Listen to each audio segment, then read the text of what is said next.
Hi friends, ಎಲ್ಲರೂ ಹೆಂಗಿದ್ದೀರಿ? ಆರಾಮಿದ್ದೀರಿ? ನಾನು ಕೂಡ ಆರಾಮಿದ್ದೀನಿ ನೋಡ್ರಿ. ನೀವೆಲ್ಲ ಆರಾಮಿದ್ದೀರಂತ ಅಂದ್ಕೊಂಡು ನೋಡ್ರಿ. ಬರ್ರಿ ಇವತ್ತಿನ ವಿಡಿಯೋನ ಸ್ಟಾರ್ಟ್ ಮಾಡಮ್ರಿ. ನಾನು ಇಲ್ಲಿ ನುಗ್ಗೆಕಾಯಿ ಸಾಂಬಾರು ಮಾಡ್ಲತ್ತೀನಿ ನೋಡ್ರಿ. ಅದಕ್ಕೆ ನಾನು ಒಂದು ಸ್ವಲ್ಪ ಎಣ್ಣೆ ಹಾಕ್ಕೊಂಡೀನಿ ರೀ. ಮೇಜರ್ಮೆಂಟಲ್ಲಿ ನಾ ಏನೂ ತೋರ್ಸಂಗಿಲ್ಲ ನೋಡ್ರಿ. ಯಾಕಂತಂದ್ರೆ ಸರ್ವಸಾಮಾನ್ಯವಾಗಿ ಎಲ್ಲ ಹೆಣ್ಮಕ್ಳಿಗೂ ಬರೋವಂಥ ಅಡುಗೆ ರೀ.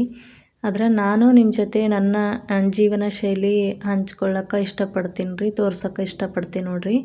ಇಲ್ಲಿ ಸಾಸಿವೆ ಜೀರಿಗೆ ಹಾಕಿ ಒಂದು ಸ್ವಲ್ಪ ಕರಿಬೇವಿನ ಸೊಪ್ಪು ಹಾಕೀನಿ ರೀ.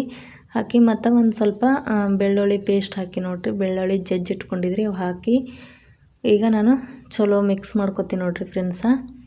ಪ್ಲೀಸ್ ಫ್ರೆಂಡ್ಸ, ಈ ವಿಡಿಯೋ ಇಷ್ಟ ಆಗಿದ್ರೆ ಲೈಕ್ ಮಾಡಿ, ಶೇರ್ ಮಾಡಿ, ಕಮೆಂಟ್ ಮಾಡಿ ಅಂತ ಕೇಳ್ಕೊತೀನಿ ರೀ. ಮತ್ತು ಈರುಳ್ಳಿ ಹಾಕಿ ಕೆಂಪಾದ್ಮೇಲೆ ಈ ಕಡೆ ನಾನು ಲಾಸ್ಟಿಗೆ ನುಗ್ಗೆಕಾಯಿ ಕಟ್ ಮಾಡಿ ಅದ್ರ ಮೇಲಿಂದ ಸಿಪ್ಪೆ ತೆಗೆದು ನೀರಲ್ಲಿ ನೆನೆಸಿಟ್ಟಿದ್ರಿ. ಅವೀಗ ನಾನು ಹಾಕೊಳತ್ತೀನಿ ನೋಡ್ರಿ ಫ್ರೆಂಡ್ಸ. ಹಾಕ್ಕೊಂಡು ಪೂರ್ತಿ ಸಣ್ಣ ಫ್ಲೇಮಲ್ಲಿ ಇಟ್ಕೊಂಡು ನಾನು ಗ್ಯಾಸ್ ಸಣ್ಣ ಫ್ಲೇಮಲ್ಲಿ ಇಟ್ಕೊಂಡು ನಾನು ಈ ಕಡೆ ಇದು ಫ್ರೈ ಮಾಡ್ಕೊಳತ್ತೀನಿ ನೋಡ್ರಿ. ನುಗ್ಗೆಕಾಯಿ ಸಾಂಬಾರು ಅಂತೂ ನಂಗೆ ಭಾಳ ಇಷ್ಟ ರೀ ಫ್ರೆಂಡ್ಸ. ನುಗ್ಗೆಕಾಯಿಗಿಂತ ಸಾಂಬಾರು ಮಾಡಿರ್ತೀವಲ್ಲ ರೀ, ಅದ್ರ ಟೇಸ್ಟೇ ಬೇರೆ ಇರ್ತದೆ ನೋಡ್ರಿ. ನಂಗೆ ತುಂಬ ಇಷ್ಟ ಅಂತ ಹೇಳ್ತೀನಿ ರೀ ಫ್ರೆಂಡ್ಸ. ಪ್ಲೀಸ್ ಫ್ರೆಂಡ್ಸ, ವಿಡಿಯೋ ಇಷ್ಟ ಆಗಿದ್ರೆ ಸಪೋರ್ಟ್ ಮಾಡಿ ಅಂತ ಕೇಳ್ಕೊತೀನಿ ನೋಡ್ರಿ. ಈ ಕಡೆ ನಾನು ಪಲ್ಯ ಮಾಡೋದೈತ್ರಿ, ಹಾಗಾಗಿ ಆ ಕಡೆ ನಾನು ಈರುಳ್ಳಿ, ಟೊಮಟೊ ಮತ್ತೊಂದು ಸ್ವಲ್ಪ ಬೆಳ್ಳುಳ್ಳಿ ಅವು ಕುಟ್ಟಿಟ್ಕೊಂಡಿದ್ರಿ. ಆ ಕಡೆ ಇಟ್ಟು ನೋಡ್ರಿ. ಈಗ ಗ್ಯಾಸ್ ಸಣ್ಣ ಉರಿಯಲ್ಲಿ ಕುದಿಲಿ ಸಾಂಬಾರು ಅಂತ ಆ ಕಡೆ ಇಟ್ಟೀನಿ ರೀ. ಈ ಕಡೆ ನಾನು ಒಂದು ಕಡಾಯಿ ಇಟ್ಕೊಂಡು ನೋಡ್ರಿ. ನಾವು ಇದಕ್ಕೆ ಕಡಾಯಿ ಅಂತೀವಿ ರೀ. ನಮ್ಮೂರ ಸೈಡ್, ನಮ್ಮ ಗುಲ್ಬರ್ಗ ಸೈಡೆಲ್ಲ ಕಡಾಯಿ ಅಂತ ಅಂತೀವಿ ನೋಡ್ರಿ. ಈಗ ಇದರಲ್ಲಿ ನಾನು ಬೆಂಡೆಕಾಯಿ ಪಲ್ಯ ಮಾಡ್ಕೊಳತ್ತೀನಿ ರೀ. ಬೆಂಡೆಕಾಯಿ ನನ್ನ ಫೇವ್ರೇಟ್ ಅಂತಲೇ ಹೇಳ್ಬೋದು ರೀ. ಎಲ್ಲ ತರಕಾರಿದಾಗ ನನ್ನ ಫೇವ್ರೇಟ್ ಅಂದ್ರೆ ಬೆಂಡೆಕಾಯಿ ಪಲ್ಯ ಅಂತ ಹೇಳ್ಬೋದು ರೀ.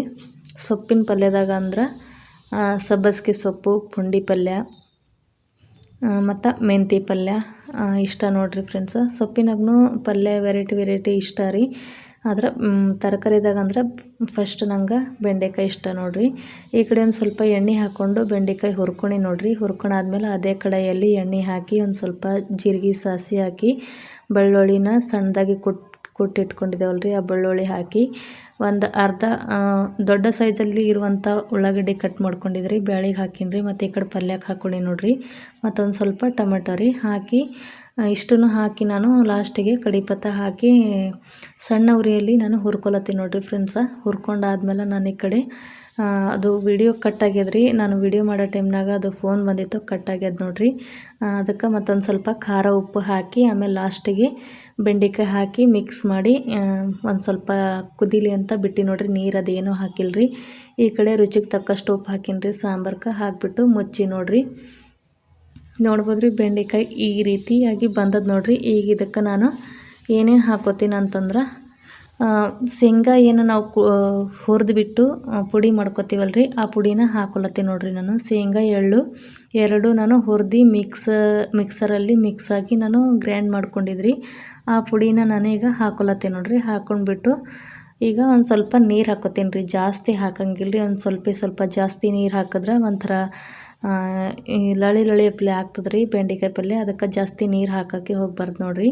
ಲಾಸ್ಟಿಗೆ ರುಚಿಗೆ ತಕ್ಕಷ್ಟು ಉಪ್ಪು ಹಾಕೀನಿ ರೀ. ಉಪ್ಪು ಹಾಕಿಬಿಟ್ಟು ಚಲೋ ಮಿಕ್ಸ್ ಮಾಡಿ ಇದಕ್ಕೆ ಸಖತ್ ಕಾಂಬಿನೇಷನ್ ಅಂತಂದ್ರೆ ಜೋಳದ ರೊಟ್ಟಿ ಅಂತ ಹೇಳ್ಬೋದು ರೀ. ಇದಕ್ಕೆ ಮುಚ್ಚಿಡ್ತೀನಿ ರೀ. ನಾನು ಒಂದು 5 ನಿಮಿಷ ಅಷ್ಟೇ ಇಡ್ತೀನಿ ರೀ. ಯಾಕಂದರೆ ಎಣ್ಣೆಗೆ ಹುರ್ಕೊಂಡಿರ್ತೀವಿ ರೀ, ಜಾಸ್ತಿ ಕುದಿಸೋ ಅವಶ್ಯಕತೆ ಇರಲ್ಲ ನೋಡ್ರಿ. ಇದಕ್ಕೆ ಇದು ಬೆಂಡೆಕಾಯಿ ಪಲ್ಯ ಜೋಳದ ರೊಟ್ಟಿಗಾಗಲಿ, ಚಪಾತಿಗಾಗಲಿ ಮತ್ತು ಅನ್ನಕ್ಕಾಗಲಿ ಸೂಪರ್ ಕಾಂಬಿನೇಷನ್ ರೀ. ನನಗಂತೂ ಜೋಳದ ರೊಟ್ಟಿಗೆ ಮತ್ತು ಅನ್ನಕ್ಕಂದ್ರೆ ಸಖತ್ ಇಷ್ಟ ನೋಡ್ರಿ. ನಮ್ಮ ಮನೆಯವರು ಬೆಂಡೆಕಾಯಿ ಪಲ್ಯ ಮಾಡಿದ್ರೆ ಅಷ್ಟೊಂದು ಇಷ್ಟಪಟ್ಟು ತಿನ್ನಂಗಿಲ್ಲ ರೀ. ತಿಂತಾರೆ, ಆದ್ರೆ ಅಷ್ಟೊಂದು ಇಷ್ಟದಿಂದ ತಿನ್ನಂಗಿಲ್ಲ ನೋಡ್ರಿ. ಅವರಿಗೆ ಬದ್ನಿಕಾಯಿ ಪಲ್ಯ ಅಂದ್ರೆ ತುಂಬ ಇಷ್ಟ ರೀ.